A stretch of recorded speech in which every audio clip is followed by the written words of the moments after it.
इयत्ता 5वी जी आता स्कॉलरशिप परीक्षा आहे यातल्या आपण संभाव्य प्रश्नपत्रिका बघतो. यातलं प्रश्नपत्रिका क्रमांक 1 मराठी आणि गणिताची आज आपण पाहणार आहोत. यामध्ये बघा विभाग 1 भाषा मराठी 50 मार्काला आहे. पहिल्या 1 ते 3 साठी उत्तरं दिलेल्या आहेत त्यांनी. मुलांना पोस्टाचे काम समजावे म्हणून शिक्षक त्यांना पोस्ट ऑफिसमध्ये घेऊन गेले. पोस्टाची सर्व माहिती त्यांनी मुलांना दिली. या कामाचा त्यांना प्रत्यक्ष अनुभव मिळावा म्हणून त्यांनी एक गंमत केली. सगळ्या मुलांच्या नावे त्यांनी एक पत्र पाठवले. या पत्रात त्या विद्यार्थ्यांची शैक्षणिक प्रगती, स्वभाव, आवड निवड याबद्दल माहिती दिली. आपल्या नावाचे पत्र पाहून मुलांना खूप आनंद झाला.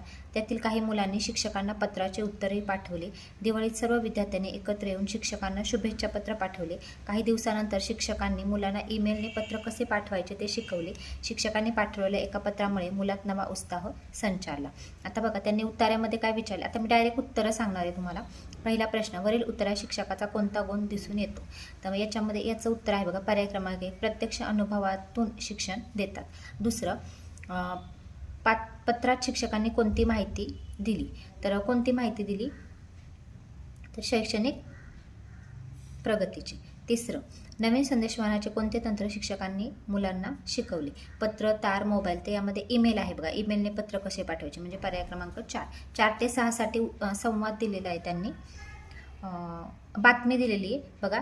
वाचते मी आता. त्यांनी कचरा उचलणे बंद. पुणे शहरात सुरू असलेल्या पावसामुळे सकाळी कचरा उचलणे बंद झाले आहे. त्यामुळे शहरात अनेक रस्त्यावर साचलेल्या पाण्यात कचऱ्याचे ढीग दिसत आहेत.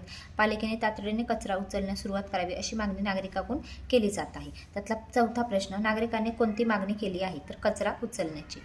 5वं, ही बातमी टिमटिम विषय आहे. तर पुणे शहर. काम बंद होण्याचे कारण काय आहे? तर पाऊस. पर्याय क्रमांक 4.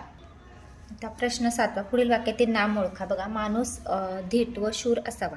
आता याच्यामध्ये नाम विचारले. माणूस हे नाम येणार. पर्याय क्रमांक 3. 8वा, खालील वाक्यातील विशेषण ओळखा. सुचित्रा ही हुशार मुलगी आहे. तर हुशार हे विशेषण येईल. पर्याय क्रमांक 4.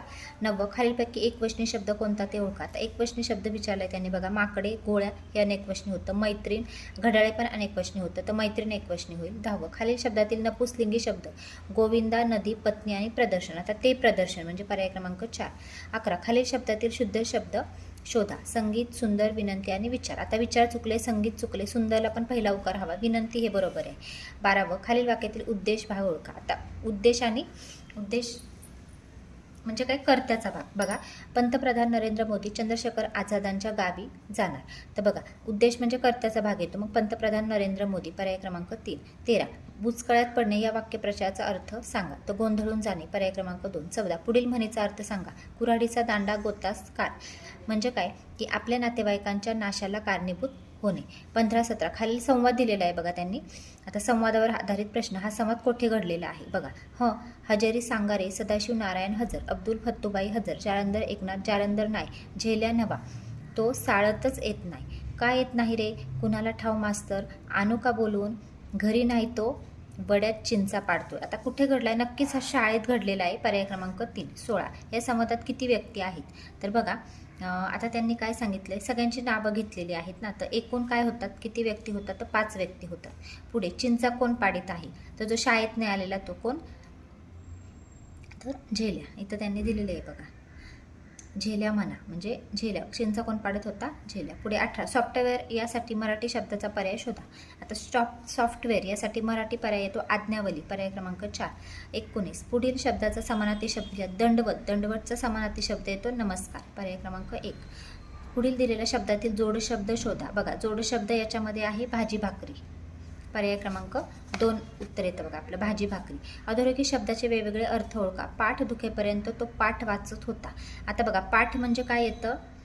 तर अवयव एक येतो आणि पाठ एक, धडा एक येतो म्हणजे पर्याय क्रमांक 3. पुढे 22वा प्रश्न, आवाजदर्शक शब्द लिहा. गडगडाट कोणाचा? तर कशाचा असतो गडगडाट? ढगांचा गडगडाट. विजेचा कडकडाट असतो. गडगडाट म्हणजे ढगांचा. पर्याय क्रमांक 2. शब्दसमाबद्दल एक शब्द लिहा. 23वा प्रश्न, ईश्वराचे अस्तित्व मानणारा म्हटलाय आस्तिक. पुढे 24, दिलेल्या शब्दाचा वर्णानुक्रम ठरवा. आता बघा, क ख प्रमाणे आपल्याला वर्णानुक्रम लावायचा आहे. मग आता तुम्ही जर व्यवस्थित लावलं तर पहिलं बघा कविता येतं म्हणजे 2 नंबरचं जे ते पहिलं पाहिजे. भाषा, कविता, निबंध, कादंबरी, आत्मचरित्र. अ दिले पहिल्यांदा. आत्मचरित्र पहिलं येणार. त्याच्यानंतर येणार कविता, त्याच्यानंतर येणार कादंबरी, त्याच्यानंतर निबंध, आणि नंतर येणार भाषा म्हणजे पर्याय क्रमांक 2 उत्तरे. 25 श्यामची आई हे पुस्तक कुणी लिहिले तर साने गुरुजी. हां, आता गणिताचे प्रश्न बघू. 100 गुण आहेत. 26वा प्रश्न बघा, त्यांनी ही एक संख्या दिली आणि ती आंतरराष्ट्रीय संख्या चिन्हात कशी लिहिली. आंतरराष्ट्रीय म्हणजे इंग्रजीमध्ये लिहायचं आहे. बघा संख्या कोणती दिली आहे, x V double I. V double I म्हणजे हे 8 होतात आणि एक्स म्हणजे हे 10 होतात, म्हणजे आपली संख्या येणार आहे 18. पर्याय क्रमांक 4. 27 9 4 3 5 या संख्या एकदाच वापरून तयार होणारी मोठ्यात मोठी व लहानात लहान संख्या तयार करून त्यातील फरक काढा. आता बघा मोठ्यात मोठी संख्या, मोठ्यात मोठ्या संख्येला काय करायचं, उतरता क्रम लावायचा आणि लहानात लहान करताना चढता क्रम लावायचा. संख्या तयार करायचा आणि हे बघा लहानात लहान संख्या आपली 9543, मोठ्यात मोठ्या आणि लहान लहान 3459 आणि त्यांचा फरक येतो 6084. मग आपलं उत्तर आहे पर्याय क्रमांक 4. आता 28 31 25 आणि 745 ही संख्या अक्षरात कशी लिहाल. आता बघा यांनी आपल्याला विचारले बघायचे हां, एकक दशक शतक हजार दशहजार लक्ष दशलक्ष. हां, मग आता हे जर संख्या तुम्ही वाचली तर तुमच्या लक्षात येईल. बघा 31,25,745 पर्याय क्रमांक 1च उत्तर 29. पुढे त्यांनी काय दिले, या संख्येतील तिन्ही अंकाची स्थानिक किंमत कोणती. आता बघा तिन्ही अंकाची स्थानिक किंमत किती येईल, एकक दशक शतक हजार दशहजार.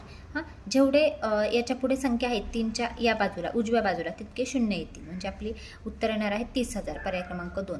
पुढे बघा त्यांनी 2 संख्या दिल्यात आणि तिथे चिन्ह आपल्याला वापरायचं. बघा काय दिले, 2,80,007 आणि इथे दिले 2,90,008, म्हणजे याच्यातली 2,90,000 ही मोठी येणार, म्हणजे पर्याय क्रमांक 2 हे यायला पाहिजे चिन्ह. पुढे ही लहान येणार. पुढे बघा या संख्या उतरत्या क्रमाने लावल्या, सर्वात पहिली संख्या कोणती असेल, उतरता क्रम लावायचा आहे, म्हणजे सगळ्यात मोठी संख्या याच्यातली. बघा 20,03,157. हां, आता बघा याच्या पुढे बघा हे पण 3,500 आहे. पुढे हे काय आहे 7,000 आहे आणि ते म्हणजे बघा सगळ्यात मोठी संख्या ही येणार, पर्याय क्रमांक 4. 20,07,531 4. पुढे 32 श्रीरामपूरची स्त्री पुरुष लोकसंख्या 35,08,474 आहे. त्यापैकी 14,05,618 या स्त्रिया आहेत, तर त्या शहरात पुरुष किती. आता याच्यातून ही संख्या वजा करावी लागेल. त्यांची वजाबाकी केली तर 21,02,858 हे उरतं. पर्याय क्रमांक 3. 33 सचिनच्या कसोटीतील धावा 18,582 आहेत, तर सुनीलच्या 10,589 आहेत, तर सचिनच्या धावा सुनीलपेक्षा कितीने अधिक आहेत. बघा काय करावं लागेल, 582 येत्या 18,582तून हे वजा केलं तर तुम्हाला उत्तर मिळू शकतं. तर कितीने अधिक आहेत विचारले, सचिनच्या धावा कितीने अधिक, म्हणजे 18,582 मधून तुम्ही 10,589 वजा केले तर बघा उत्तर येतं तुमचं 7,993. इतक्या धावा ह्या सुनीलपेक्षा सचिनच्या जास्त आहेत. पुढे 34 आईने मानसीसाठी 7,023 रुपयांची सायकल आणि आदित्यसाठी 59,235 रुपयांची स्कूटर खरेदी केली, तर आईने एकूण किती खर्च केले. बघा 59,235 अधिक 7,023 तुम्ही जर केलं तर येतं बघा 66,258. पुढे 35 काय दिले त्यांनी, एका शाळेत 9वी मध्ये 476 विद्यार्थी होते, त्यापैकी 284 विद्यार्थी उत्तीर्ण झाले, तर किती विद्यार्थी अनुत्तीर्ण झाले.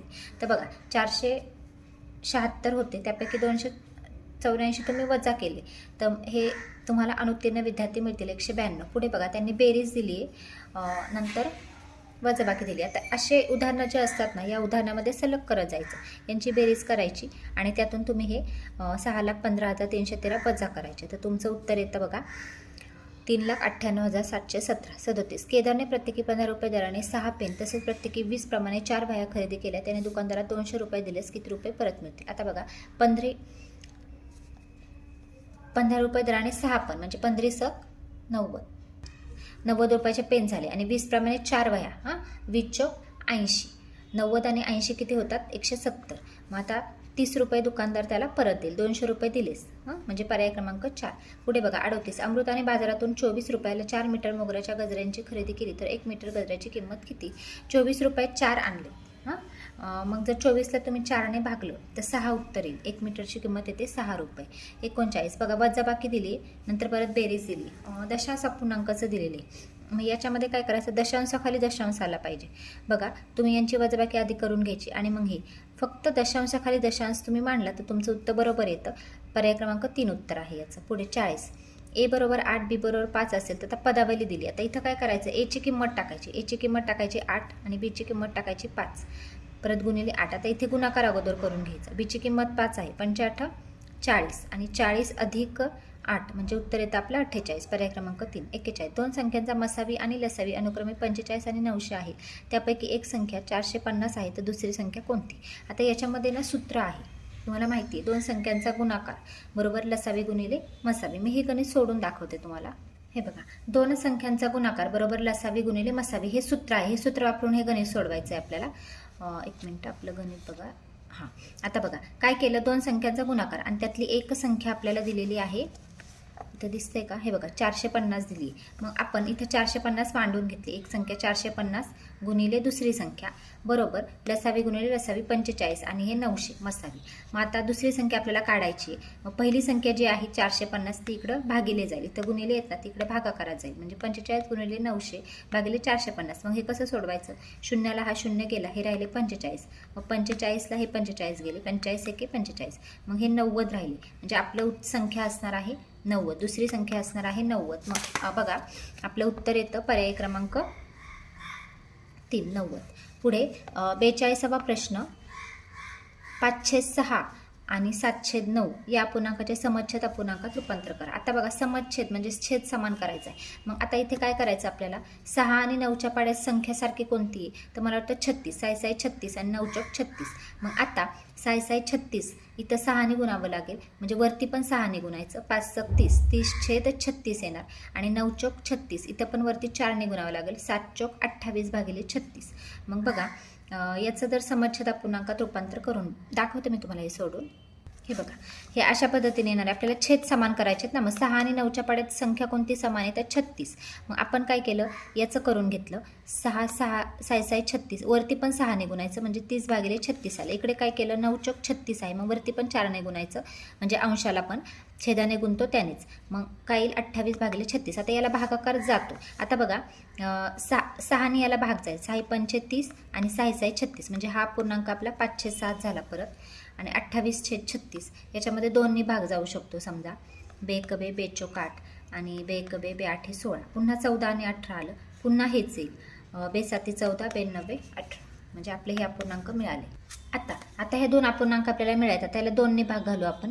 15 आणि इथे येईल 18, पुन्हा इथे 2ने घालू 14 आणि इथे येईल 18, म्हणजे 15/18 आणि 14/18 असे दोन अपूर्णांक आपल्याला मिळतील. पर्याय क्रमांक 1 उत्तर आहे. बघा पुढे 43चं काय दिलं आहे बघा त्यांनी, 3/4 वजा 1/2. आता इथे पण याच्यामध्ये काय करावं लागतं, अशा ह्याच्यामध्ये छेद समान करून घ्यावा लागतो. इथे तुम्हाला छेद समान करून घ्यावा लागेल. समजा 4 केला आपण, 2 दुने 4, वरती पण 2 येणार, म्हणजे खाली 4च राहतील. 3तून 2 गेले 1, म्हणजे उत्तर येतं 1/4 44. खालीपैकी कोणत्या 3ची स्थानिक किंमत सर्वात कमी आहे, तर बघा सगळ्यात कमी 3ची स्थानिक किंमत जर पाहिली तर 1 मिनटं, पर्याय क्रमांक 4 मध्ये बघा हे 3 आहे, याची किंमत 0.003 सगळ्यात कमी आहे. 45.398 या संख्येतील 9 या अंकाची स्थानिक किंमत किती.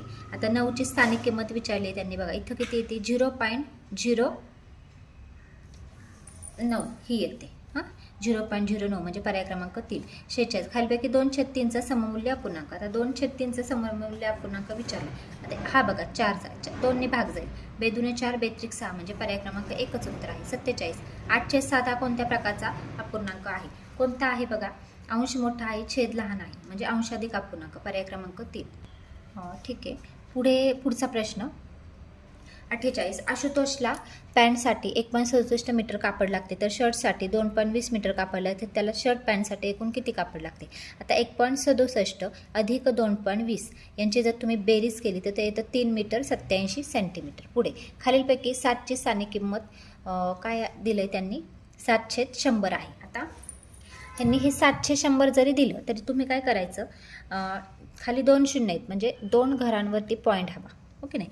मग 7ची किंमत 2 घरांवरती पॉईंट, म्हणजे बघा इथं येईल 9 पॉईंट. आता ह्या 7ची किंमत किती येईल, 0.07, म्हणजे पर्याय क्रमांक 2 50. एके दिवशी अमितने 5 तास 35 मिनिटे व सुमितने 3 तास 40 मिनिटे अभ्यास केला, तर अमितने सुमितपेक्षा किती वेळ जास्त अभ्यास केला. हे पण गणित तुम्ही तोंडू सोडवू शकता. बघा अमितने सुमितपेक्षा जास्त वेळ विचारले. बघा अमितने 5 तास 35 मिनिटे आणि ह्याने केलं 3 तास 40 मिनिटे, म्हणजे बघा आता 2 तास तर झाले, फरक तासातला किती झाला, 2 तास. ह्याने 5 तास केला, ह्याने 3 तास केला, 2 तास झाले. मिनिटातला फरक हा 5 मिनिटाचा आहे, ओके नाही. परंतु हे 5 मिनिटं काय होतं, 2 तास 5 मिनिटे म्हणजे पर्याय क्रमांक 1 उत्तर आहे बघा. तोंडी सुटले हे. पुढे 51. दिल्लीहून एक विमान ताशी 920 किमी वेगाने कोचीनला 3 तासात पोहोचते, तर दिल्ली ते कोचीन हे अंतर किती आहे? बघा, म्हणजे 1 तास ताशी 920 किमी म्हणजे 1 तासाला ते 920 किमी जाते. 1 तासात 920 किमी जाते, तर वेगाने कोचीनला ते 3 तासात पोहोचते, तर दिल्ली ते कोचीन हे अंतर किती आहे? म्हणजे किती? तर बघा, 3 तास म्हणजे 920 920 920 असे 3 वेळा करावे लागतील आपल्याला. उत्तर येईल आपलं 2760. 52. रेखाने जानेवारी महिन्यात 50 रुपये लिटरप्रमाणे दररोज अर्धा लिटर दूध घेतले, तर दुधाचे बिल किती झाले? बघा, जानेवारी 31चा असतो. दररोज अर्धा लिटर 50 रुपये आहे म्हणजे 25 रुपये झाले अर्धा लिटरचे. मग 25 गुणिले तुम्ही 31 केले तर बघा 775 येईल. 53. एक ग्रोस कागदापैकी 84 कागद वापरले तर किती डझन कागद शिल्लक राहिले? आता एक ग्रोस म्हणजे मी तुम्हाला सांगते 12 डझन. हां, मग आता एक ग्रोस कागदापैकी 84 कागद वापरले तर किती डझन शिल्लक राहिले? एक ग्रोस म्हणजे 12 डझन. हां, मग आता 12 7 ते 84 म्हणजे याच्यातले 7 डझन हे वापरले गेले. 84 कागद म्हणजे 7 डझन वापरले गेले. मग 12 डझन होतात. मग बघा, मग किती डझन शिल्लक राहिले?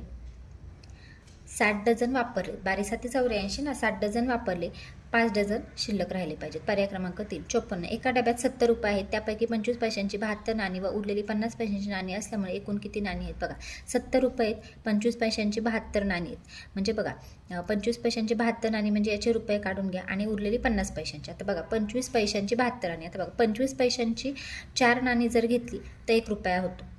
मग अशी ती 72 नाणी आहेत. आता बघा, याचं 25ची 72 नाणी आहेत म्हणजे पैसे किती झाले? बघा, 18 रुपये झाले. हां, 18 रुपये. मग 70मधून 18 गेले तर 52 राहतात. मग आता 52 रुपये राहायला 50 पैशांची किती नाणी लागतील? 104 नाणी लागतील. मग 104 ती झाली आणि ही 72 झाली, तर 176 उत्तर येतं. पर्याय क्रमांक 4. पुढे बघा, 55. 5 रुपयांच्या 7 नोटा, 10 रुपयांच्या 5 नोटा व 20 रुपयांच्या 9 नोटा मिळून किती रुपये होतील? बघा, गुणाकार करून बेरीज करायची. 5 रुपयांच्या 60, 7 5 35, 10 रुपयांच्या 5 म्हणजे 50. हां, 35 आणि 50 किती झाले? 85. पुन्हा 20च्या 9. हां, 85 झाले. त्याच्यानंतर 20च्या 9 म्हणजे 180. हां, मग बघा पैसे किती होतात? 265. मग पर्याय क्रमांक 2. 3.25 रुपये म्हणजे किती पैसे? तर 3.25 रुपये म्हणजे 1 रुपया म्हणजे 100, आहे का नाही? मग 325 पैसे. 57. 1.5 डेकामीटर म्हणजे किती मीटर? बघा, 1.5 डेकामीटर विचारले त्यांनी म्हणजे 15 मीटर.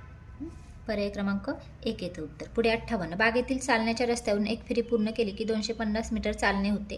म्हणजे एक फेरी जी आहे ती 250 मीटरची आहे. रजतचे बाबा त्या रस्त्यावरून दररोज 4 फेऱ्या मारतात, तर ते किती किलोमीटर जातात? बघा, 4 फेऱ्या. एक फेरी म्हणजे 250, 2 फेऱ्या म्हणजे 500, 3 फेऱ्या पुन्हा 750, 1000 म्हणजे ते 1 किलोमीटर चालतात. 59. एक भाजी व्यापाऱ्याने शेतकऱ्याकडून 30 रुपये किलोप्रमाणे 37 किलो वांगी घेतली व ती 1380 रुपयाने विकल्या, त्याला किती नफा झाला? बघा, 30 रुपये प्रमाणे म्हणजे काय करावं लागेल? 37 गुणिले 30 करावं लागेल. बघा, 37 गुणिले 30 केलं 17 21. मी सोडून दाखवतो. म्हणजे बघा, 37 गुणिले 30 केलं आपण तर 1110 येतं. मग तेच 1380 मधून तुम्ही वजा केलं तर उत्तर येतं 270. म्हणजे 270 रुपये त्यांना नफा झाला. पुढे बघा, राहुलने एक सायकल 3750 रुपयात खरेदी केली व 185 रुपये तोट्याने विकली, तर त्याने ती सायकल किती रुपयांना विकली? आता बघा, खरेदी केली ती 3750ला आणि 185 तोटा झाला म्हणजे 3750 वजा 185 केलं तुम्ही तर 3565 येतं. बघा, म्हणजे त्याला तोटा झाला आहे म्हणून वजा केला आपण. पुढे 61. 590चे 50%. 590चे 50% विचारलेत. मग अशा पद्धतीने मांडून घ्यायचं आणि 0ला 0 जिथपर्यंत जातो तिथपर्यंत आपण फुली मारून घेतली. आता बघा, 59 गुणिले 5 आपलं उत्तर येईल. म्हणजे उत्तर येतं बघा 295. पुढे 62. राघवने 40 आंबे आणले, त्यापैकी 32 आंबे चांगले होते. म्हणजे बघा, 8 आंबे खराब निघाले, तर त्या आंब्यांची शेकडेवारी किती? 40 पैकी 32 आंबे चांगले होते. हां, तर खराब आंब्यांची टक्केवारी विचारली आहे त्यांनी. म्हणजे 40 पैकी 8 हे खराब निघाले म्हणजे 100 पैकी किती असं त्यांना विचारायचं आहे. तर बघा, मी अशा पद्धतीने सोडवले. बघा, 40 पैकी 8 तर 100 पैकी किती? मग तिरकस गुणाकार केलेला आहे. 40 गुणिले x केलं, मग 100 गुणिले आपण 8 केलं हे तिरकस गुणाकार मांडून घेतला 40 गुणिले x आणि इकडे 100 गुणिले 8 आणि त्याला जर आपण जर 40ने भागलं तर आपलं उत्तर येतं बघा 20. ठीक आहे, पुढे बघा 63. मालकाने दुकानाचे मासिक भाडे 10% वाढवले. पूर्वीचे भाडे 2800 रुपये असल्यास त्याचे भाडे किती होईल? आता बघा, पूर्वीचे भाडे होतं 2800, आता 10% वाढवले म्हणजे आपल्याला 2800 10% काढावे लागतील. हां, तर 2800 10% जर काढले तर उत्तर येते बघा 3080. 64. दशादशे 10 रुपये दराने 1400 रुपये मुद्दलाचे 5 वर्षाचे व्याज किती? बघा, आता 5 वर्षाचं व्याज विचारले तर सरळ व्याजाचं सूत्र टाकायचं म/क भागिले 100 म्हणजे 10 गुणिले 1400 गुणिले 5 भागिले 100 अशा पद्धतीने सोडवलं उत्तर येतं 700 रुपये. 65. दशादशे 8 रुपये दराने 5 वर्षात 560 रुपये सरळ व्याज मिळते तर मुद्दलाची रक्कम किती? हे पण गणित तसंच आहे, फक्त त्याने मुद्दल विचारले आपल्याला आणि सरळ व्याज इथं दिलेले आहे. म्हणजे बघा, मुद्दल आपलं 1400 रुपये येतं. पुढे एका रकमेचे सरळ व्याजाने 2 वर्षात 2280 रुपये व 5 वर्षात 2700 रुपये होतात तर मुद्दल रक्कम त्यांनी विचारली. बघा, एका रकमेचे 2 वर्षामध्ये 2080 आणि 5 वर्षात हे होतात तर मुद्दल विचारली. मग काय करावं लागेल? तुम्ही जर बघा 5 आणि 2 किती झाले? 3. हां, आणि यांची वजाबाकी केली तर 3 वर्षाचं इथं तुम्हाला सरळ व्याज मिळतं. सरळ. तर बघा, ह्याची मुद्दल होते आपल्याला 2000 रुपये. 67. 90 अंश मापाच्या कोणाला काय म्हणतात? तर काटकोन. 68. एका वर्तुळात क्षेत्रफळ 2464 सेंटीमीटर आहे तर त्याची त्रिज्या किती? आता क्षेत्रफळ दिले, मग इथं वर्तुळाच्या क्षेत्रफळाचं सूत्र टाकावे लागेल. पाय r वर्ग बरोबर 2464 आणि त्रिज्या विचारली. मी हे सोडून दाखवते गणित. जे डिफिकल्ट वाटतात गणितं ते मी सोडून दाखवले तुम्हाला इथं. बघा, वर्तुळाचं क्षेत्रफळ पाय r वर्ग बरोबर 2464. आपण सूत्र मांडून घेतलं. पाय म्हणजे काय? 22/7 गुणिले r वर्ग आणि काय केलं? आता r वर्गाची किंमत आपल्याला निघेल. बघा, 2464 आहे ना, इथे जे 22/7 आहेत ते इकडे उलटे होतात, 7/22 होतात. हां, मग 22ने आपण याला भाग देऊन घेतला तर 112 येतं. मग 112 गुणिले आपण हे 7 केले तर आपलं उत्तर येतं 784. r वर्ग बरोबर 784. मग आरची किंमत आपल्याला काढायची. त्रिज्या 784 कशाचा वर्ग आहे? तर 28चा म्हणजे आपलं उत्तर येतं 28. पर्याय क्रमांक 3 मध्ये आहे. बघा, पुढे 69. एका चौरसाची बाजू 8 सेमी आहे तर त्याची परिमिती किती? किती सोपं आहे? 8 चोक 24, 8 चोक 32. हां, पर्याय क्रमांक 2. पुढे 70. एका आयताची लांबी 8 सेंटीमीटर व रुंदी 4 सेंटीमीटर. आयताचे क्षेत्रफळ, आयताचं क्षेत्रफळ आहे लांबी गुणिले रुंदी, मग 8 गुणिले 4 किती येईल क्षेत्रफळ? 32 चौ सेंटीमीटर. याचं एकक महत्त्वाचं असतं. हां, पुढे 71. सोबतच्या आकृतीत किती शिरोबिंदू आहेत? आता शिरोबिंदू विचारलेत आपल्याला. तर बघा, इथे एक येतो, इथे आणि इथे येतो, हे 3 येतील आणि इकडचे 3 म्हणजे एकूण 6 शिरोबिंदू येतील. पुढे 72. एका त्रिकोणाचे 2 कोण 30 आणि 60 अंशाचे असतील तर त्रिकोणाचा तिसरा कोण किती अंशाचा असेल? आता त्रिकोणाचे बघा, तिन्ही कोणांची मापांची बेरीज 180 असते. मग आता 60 आणि 30 तुम्ही केले 90. 180 मधून तुम्ही 90 वजा केले तर तिसरा कोण तुम्हाला 90 मापाचा मिळतो. पर्याय क्रमांक 1. 73. एका वर्तुळाला किती केंद्र असतात? एकच केंद्र असतं वर्तुळाला. पर्याय क्रमांक 1. 74. 75. बघा, त्यांनी आपल्याला एक इथं चित्रलेख दिलाय, त्यावर प्रश्न आहे आधारित. 1 मिनिट, मी डायरेक्ट 74 प्रश्न घेते. बघा, चित्रलेखात एकूण किती विद्यार्थ्यांची माहिती दिली आहे? बघा, एक चित्र म्हणजे 10 विद्यार्थी. किती विद्यार्थ्यांची माहिती दिली? बघा, 10, 20, 30, 40, 50, 60, 70, 80, 90, 100, 110 म्हणजे उत्तर येतं पर्याय क्रमांक 3. पुढे 75. कोणत्या विषयासाठी सर्वाधिक विद्यार्थी आहेत? हां, आता सर्वाधिक दिसते इथं 4 म्हणजे 40 आहेत इंग्रजीसाठी म्हणजे पर्याय क्रमांक 2.